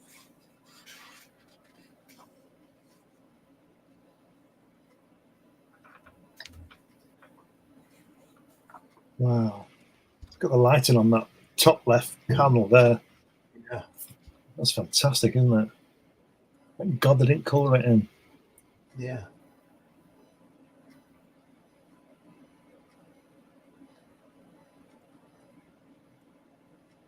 Cosmic cube going to hit them on the head.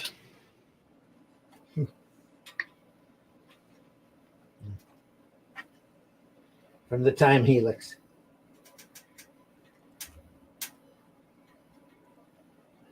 Right. Graduated tone there.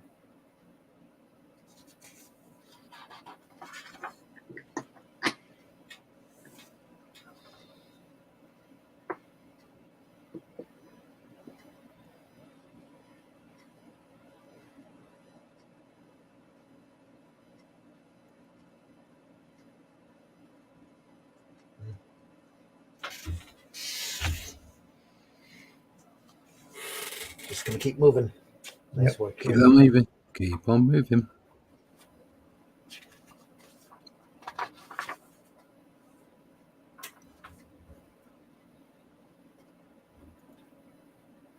Nosey's back.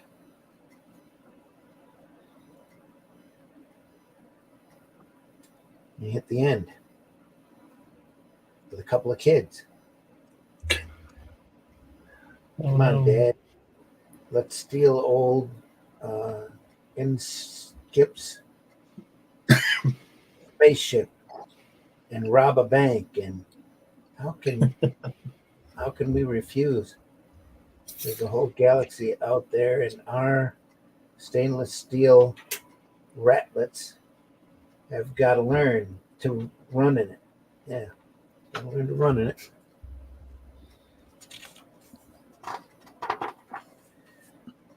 Here's stainless steel rat for president. A little bit tighter on the inking here, even with that.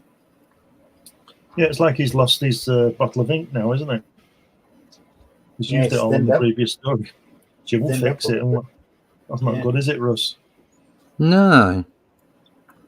Mind you, at the time.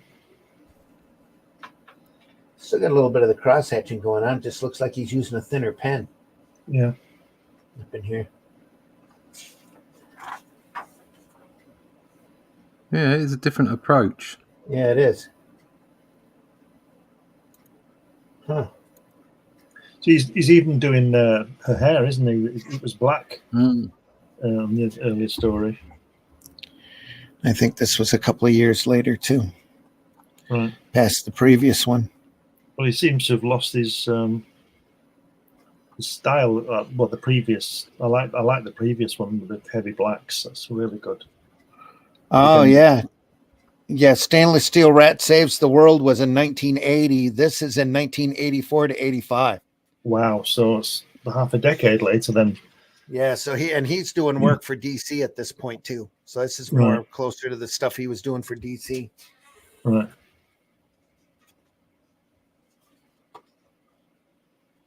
Oh, well, we'll roll through this a little faster then. And it doesn't look like it's strontium stuff at all. In a lot of it. Yeah. You'd have seen a lot more time taken. Well, yeah, he's probably, as you said, he's probably very busy. He's probably incredibly busy at this point, yeah. Yeah, that spaceship there would have been, there'd been a lot more blacks on that spaceship, wouldn't there? Oh, yeah. Still good, though, but... and he'll be doing Dread at this point, won't he? Mid-80s. Oh, he's bouncing all over the place at this point, yeah. He started, his first Dread story was in 77, I think. Yeah, he was there at the beginning, so it would have been, wouldn't it? Yeah, right at the beginning. Do First couple of number 5 is the one that he's credited with. Right. He's coming in on and Robot Wars. And let's see what he's doing here around the 80s. He's not doing a lot of dread material at this point.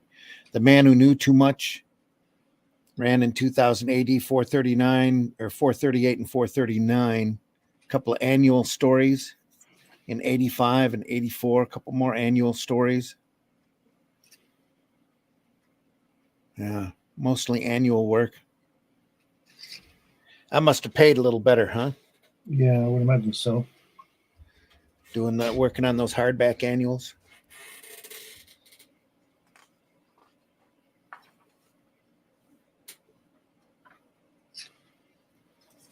And it's almost like a different style. If he wasn't still doing the occasional crosshatch look here, you almost think it was a different person. Still got little bits of his style working in though. Yeah, and like you said, a lot thinner line. Yeah, a lot thinner.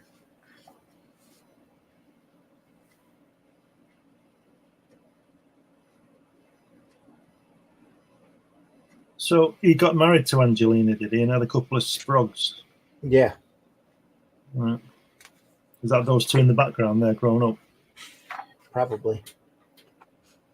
So they're, what, 15, 16? So this is quite a while on in his timeline. Yeah. Sproglets. Yeah, sproglets. From 2000 AD, there would be sproglets. Yeah. And yet he still finds time, like, look at the third panel on the left, that helmet shine. He still finds time to do that, to get that definition. Yeah. I think he's just lightened his touch on this, that's all. Yeah. He's probably working a lot quicker.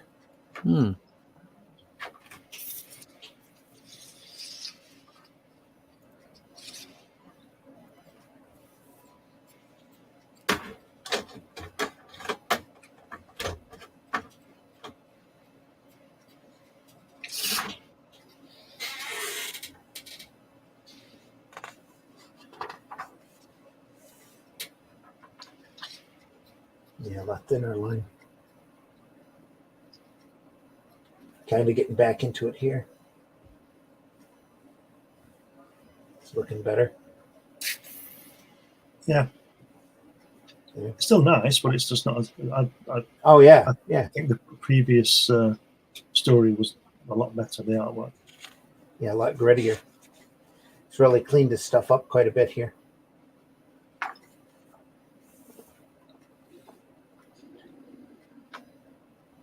Yeah, see, there'd be lines all over this. Yeah.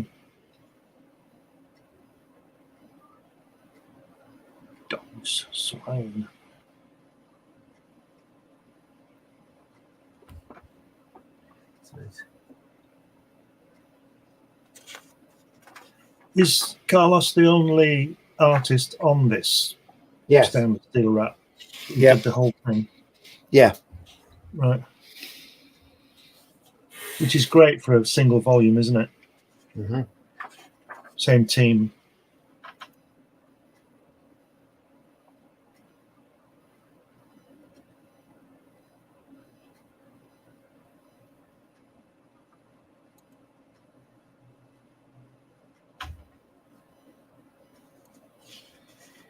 Had to put on a disguise and wear that 70s stash again. Yeah. That's better. Yeah. A little better. Still pretty loose there in the background. Not bad, though. Those rotors are really moving, aren't they? Really spinning around. Yeah. There he is back here, doing a little thicker line, broken line. Yeah, he's putting those blobs on it, isn't he, there? Mm-hmm. This is pretty nice. I think he's drawing himself, though. I think he was still drawing James Coburn there. Yeah. Well, look at the cross-action on the bridge thing under the helicopter as well, that building there. Did you just mention that? Yeah. That's great. And against that black, against that solid black.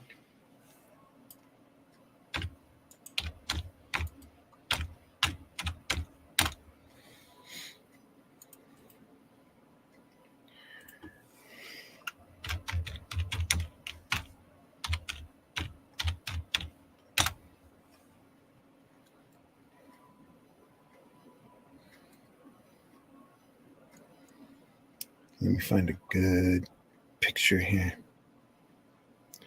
Straight on.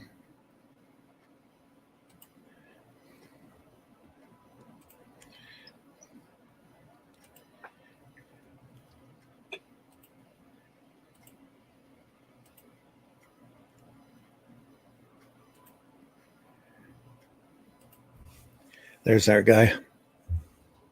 Yeah. James Colburn. That's the face he was working on. Mm-hmm. Likeness.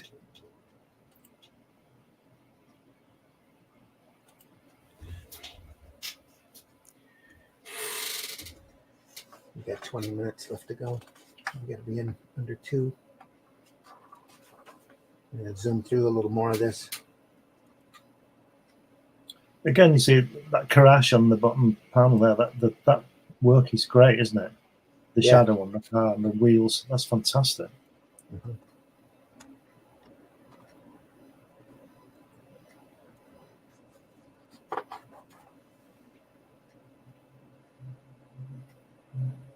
His friend here almost reminds me of Speed Buggy. Yeah. It also looks like kettlefish, doesn't it? That at the end, the front of it. A little. His mouth. Yeah. Yeah. Here. Yeah.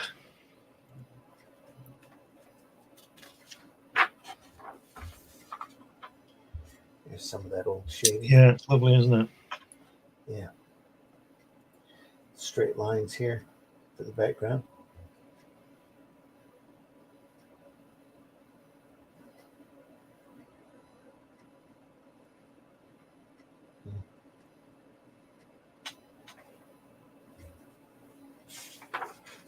Oh. Shot the girl. Nice. Yeah. She dead. I don't know. I don't think so. I think she's earthquake. Sorry. That second panel, that nose is a bit dodgy, isn't it, on that guy talking to him? Like it's drooped. Yeah. Yeah. Like it's just. Well, there's a lot of odd mutants in Strontium Dog that have different strange noses. It's almost like his style was perfect for that story, really. Oh, yeah. Very much so.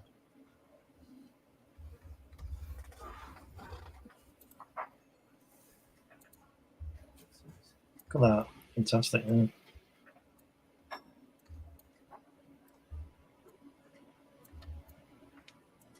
So nice.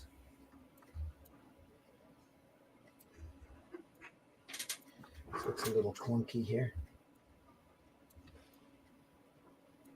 Some dots for eyes.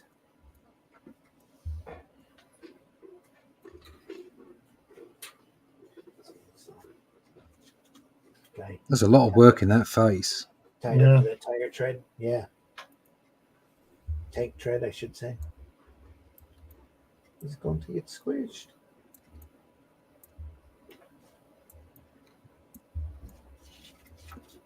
Oh, he's on the tank tread, isn't? Oh my god!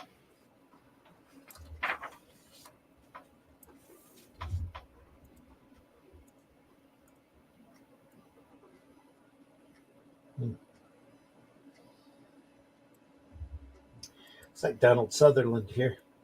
Yeah, almost.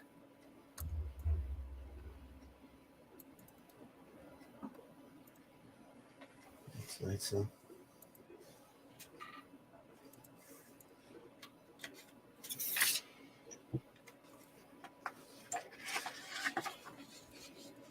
Oh, that's cool.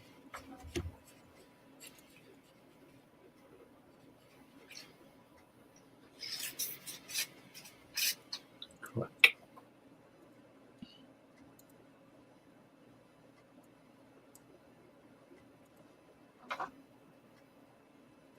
Yeah, must have just knocked her out because there she is. She's back. So, still good. Giving him a book on how to win the election. How to rig. Pardon me, how to rig an election. I think that was written by Hillary. There you No, Sam. Somebody.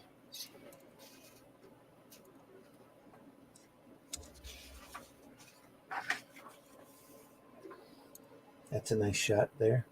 go. Yeah. Very nice.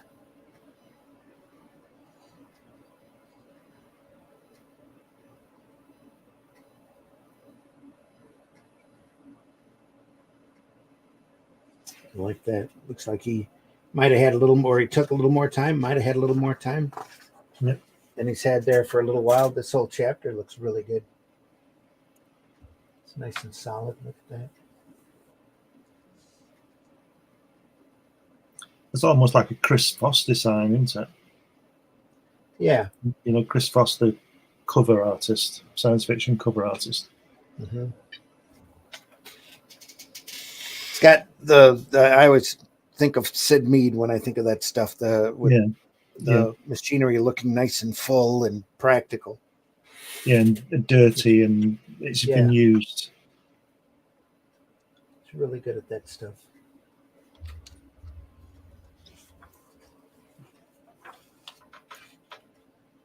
Oops. They did that with Jerry Anderson did that with the Thunderbirds, especially Thunderbirds. When they finish the models, they'd rub oil on them and stuff like that to make them look dirty and real and that they've been used, not shiny models. That's what they used to do.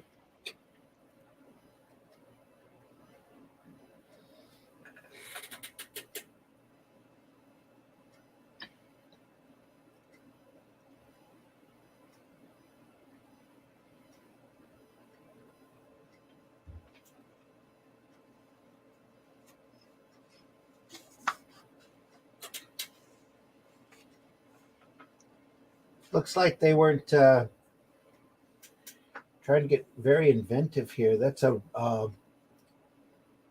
cutout letters that you used to buy the font. It was on Letraset, wasn't it? That I can't remember. Letraset. Yeah. That's just one of them 70s typefaces, isn't it? Mm-hmm. I can't remember what it was called. Sure, he used it at college. Whole sheets of it. It's like neon something. Yeah. Was it neon line? Neon fine line or something? Could be, yeah. No. That guy saying no looks like Jason Statham. He should have been Bond. He does a bit. He should be Bond. That guy is really good. Yeah. Getting on a bit now, though, isn't he? I'm going to say he's 57 now. He might not be.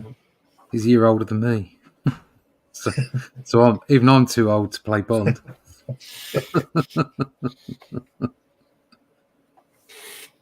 I've got no chance then.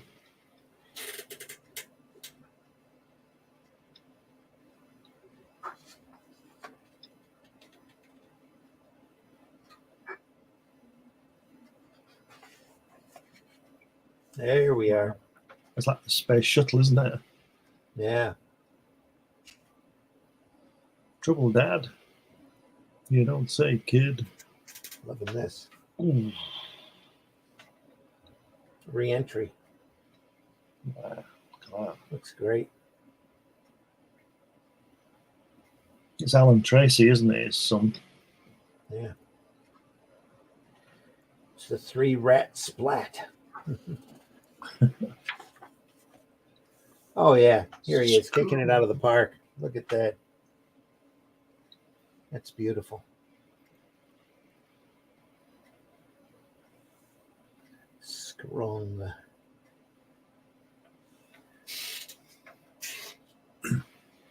We've got less than 10 minutes. Keep going. Yeah, we can't go over. So we're going to have to do a quick exit. Right. Again, great line work there. That's nice. How long have you got to go now on the book? Not very much. A couple more chapters. You could cut it now if you wanted. It's okay. If you need to We've get got out. 10 minutes. We can go through it in a hurry. Okay. It's not enough there to do another chapter on. That's a nice face. Right. Yeah, he's got some more time again, hasn't he? Yeah, looks that the last couple chapters. Yeah, He's he must back. have finished. He's finished that DC job, and he's got another Yeah. week. That's probably it. That's probably But, exactly what it was too. You can see wow. he's taking his time here and knocking it out. I mean, not just knocking it out. I know what you mean.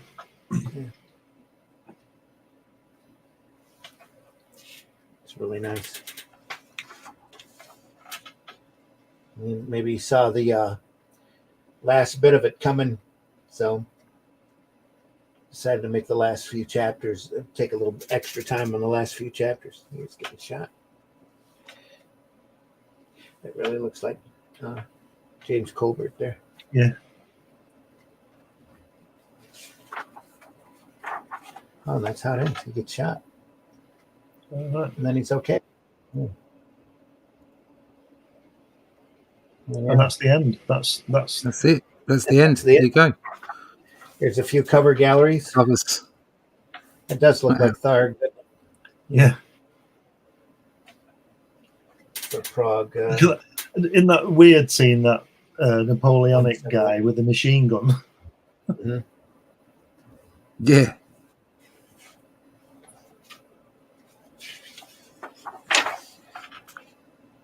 Couple wraparounds here.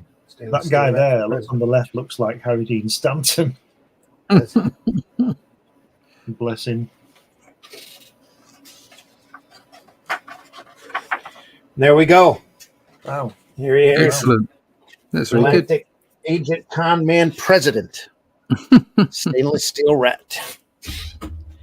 Right there, brought to you from Rebellion 2000 AD, folks. This book is still available on Amazon. Highly recommend it. The story is phenomenal. The artwork is even better. Can't go wrong with it, Square. You just can't. So, really glad you stopped by today. We have 8 minutes to get out of here. So, Skedaddle. 7 minutes. We got to skedaddle. Russ, let folks know how to find you. You can find me at russleach.com. Sign up for the newsletter there. The Atlantean is on its way. Crowdfunder is up soon. So check us out. Go to russleach.com and sign up for that email list. Thank you. Funmycomic.com. Go over there and look under the Atlantean. It's probably already up. Glenn, tell folks how to find you. Yeah, you can find me on Facebook and Instagram and all the usual places. Fun My Comic. If you put my name in Google, I'm sure something will come up. You can go on Amazon. I've got 12 books up on Amazon, varying subjects. So yeah, just put my name in Google. I'm sure you'll find something. All right. And folks, I've been your host, Randy Zimmerman. You can find my work over at arrowcomics.store. You can find such books like Hero Bot Zero, Paragon, Calico, all sorts of great stuff over there. Arrowcomics.store. More stuff on the way. More new stuff being added to the store all the time. So keep looking at arrowcomics.store. Deeply appreciate everybody stopping by today. We know the majority of our viewers are after the fact. And even though this was a pre-recorded program, next Sunday we will be live. So we'll be back here to take your abuse on the chat room, and hope you'll stop back by then. If there's anything that you want us to take a look at, feel free to drop a comment, hit the like button. Any type of interaction with this show or any of our programs just goes to help our algorithms. We deeply appreciate you being out there. We hope you are as inspired as we are looking at this material. So much great sequential artwork out there just waiting for you to discover from literally all over the world. So stop back by. There's Bogeyman on the way. Strontium Dog will be here eventually. Rogue Trooper might be up next week. There's all sorts of stuff for us to look at. Great things to see. Go visit your local retailer. Look at those boxes in his back stock. You'd be amazed what great comics are out there waiting to be discovered. And if you know some great comics and you know somebody who will appreciate them, give them out. Give them out for gifts. The holiday season's coming up, so don't be afraid to give somebody a copy of the book that you love. You know, spread the love. So, and try to be a little more social on these antisocial platforms. Anything else? Did we cover it all? Fundmycomic.com. Look for Hatch Annotated. Look for Atlantean up there. There's more stuff at arrowcomics.store. The remaining few copies that we have left of Shadow Kingdom are available there. There are copies also available over at criticalblast.com. Barnes & Noble, Amazon have it available for ordering. Your local bookstore, if they deal with the Ingram ordering system, should be able to order the book from their local bookstore. And do celebrate your local bookstore and try to patronize them as often as you can, as well as your local comic retailer. Read alternative and independent comics, especially ours. We'll see everybody soon. See ya. Friday morning, 5 a.m., Comics by Night. We'll be looking at stuff, and then probably Rogue Trooper there. And then next Sunday, we will probably be looking at The Bogeyman by John Wagner and Alan Grant, I think it was. Alan Grant. I love a boogie. No time to look. It's a bogey, but it's okay. Boogie, Take care, everybody. Thanks for coming. Nas Vidania. See you soon. See you on the next one. Take care. Right there. It means you're a catcher, not a pitcher.